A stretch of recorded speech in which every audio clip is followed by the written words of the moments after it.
Assalamualaikum warahmatullahi wabarakatuh. Perkenalkan, nama saya Rizky Mubarok dengan NIM B1B12086, Prodi Ilmu Pemerintahan Fakultas Hukum. Sini saya ingin menjelaskan materi UTS yang keempat, yaitu Blue Economy.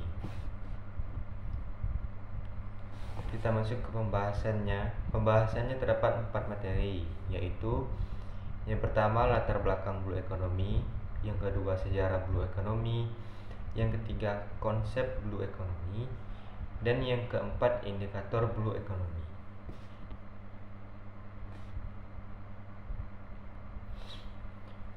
Latar belakang Blue Economy.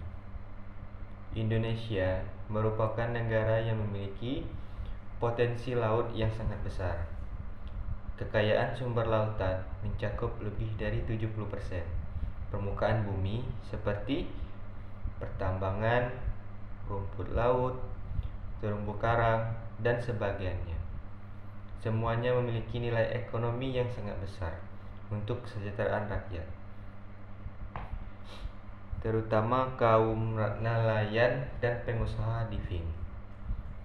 Namun, pengelolaan dan regulasi yang mengatur penggunaan kekayaan laut tersebut dinilai masih kurang memberi keuntungan bagi negara, sehingga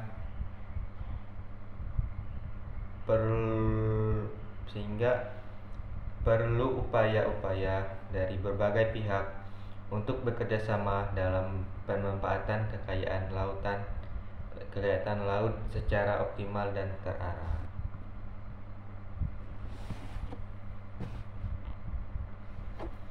Satu cara untuk menjaga agar masyarakat Indonesia mencintai laut sehingga harus menjaga dan melestarikannya adalah meningkatkan peran perairan sebagai sumber kesejahteraan untuk lingkungannya.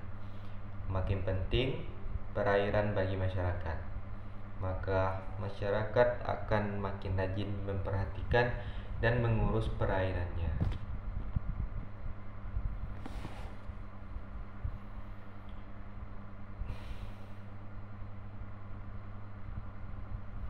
Berdasarkan hal itu, ekonomi biru merupakan model ekonomi baru untuk mendorong pelaksanaan pembangunan berkelanjutan dengan kerangka pikir seperti cara kerja ekosistem.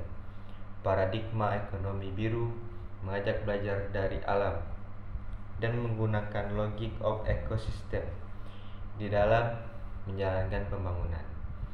Konsep ini akan menjamin pembangunan yang dijalankan tidak hanya menghasilkan pertumbuhan ekonomi, tetapi juga menciptakan lebih banyak lapangan kerja, sekaligus menjamin terjadinya berkelanjutan.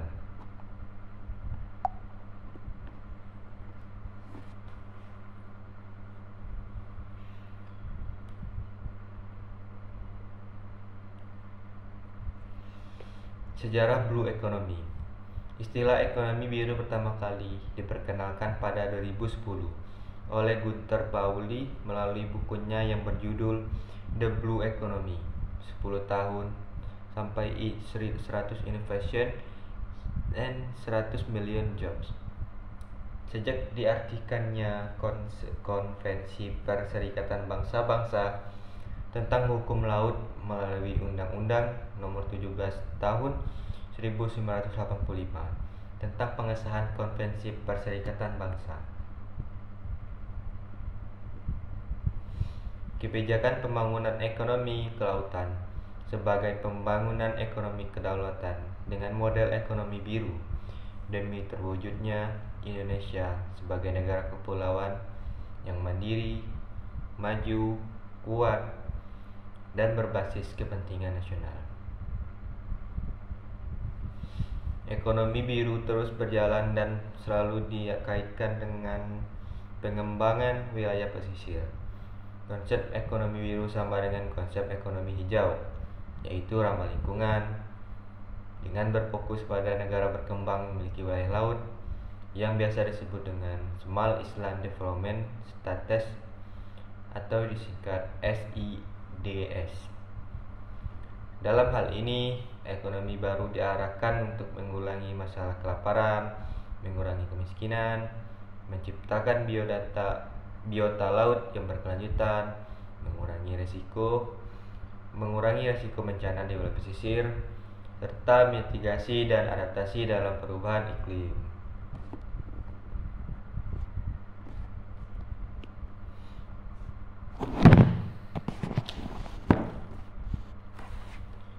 Blue economy merupakan konsep pendekatan pembangunan yang mengarah pada pertumbuhan ekonomi, kesejahteraan masyarakat, dan ramah lingkungan. Karena ini konsep ini mempromosikan keberlanjutan dalam implementasinya, maka ekonomi biru dapat dijadikan sebagai pilihan utama bagi seluruh negara untuk menerapkannya, agar efek jangka panjangnya dapat memberikan tindakan preventif dari kerusakan yang telah terjadi di bumi ini. Melalui prinsip blue economy, peningkatan kemampuan dalam berinovasi dan beraktivitas untuk menyelesaikan masalah diharapkan mampu mendorong pemanfaatan sumber daya alam secara sangat efisien. Blue economy menekankan pada 4 prinsip pengelolaan dan pemanfaatan sumber daya, yaitu zero waste, mensejahterakan sosial, inovatif, adaptif, dan keuntungan ekonomi ganda. Konsep blue economy akan bertumpu pada pengembangan ekonomi rakyat secara komprehensif guna mencapai pembangunan nasional secara keseluruhan. Konsepsi pembangunan berkelanjutan, yaitu sustainable development, seperti konsep blue economy saat ini telah menjadi arus utama dalam kebijakan pembangunan ekonomi di berbagai negara, termasuk di Indonesia. Indikator blue economy. Yang pertama, peningkatan pengelolaan aset laut dan pesisir. Aset laut dan pesisir dalam hal ini mencakup perikanan, mangrove, dan terumbu karang. Indonesia telah mengembangkan sistem wilayah pengelolaan perikanan sebagai struktur bagi pengambilan keputusan penting terkait tingkat panen untuk sektor perikanan secara konseptual. Sistem ini baik, namun pelaksanaan tetap membutuhkan anggaran, sumber daya manusia, dan perencanaan pengelolaan untuk mencegah berkurangnya stok ikan, termasuk memastikan hasil panen yang jelas berdasarkan sains dan data yang memadai. Yang kedua, sistem yang lebih baik untuk pengumpulan data dan pemantauan data.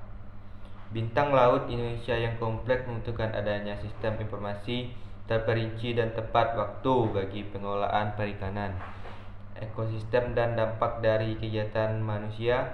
Kesepakatan tentang metode yang konsisten dalam konteks pemantauan ekosistem dan berbagai data juga diperlukan.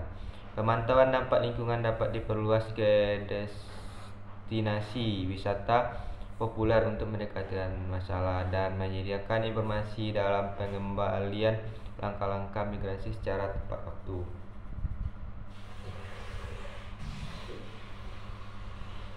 Yang ketiga, membangun kembali dengan lebih biru. Sistem pengelolaan kunci seperti rencana tata ruang wilayah dan rencana pengelolaan perikanan dapat diterapkan saat ini. Ketika tekanan sedang berkurang, konteks tersebut juga memberikan pemeta waktu untuk mengatasi berbagai tantangan. Yang keempat, mobilisasi insentif dan investasi.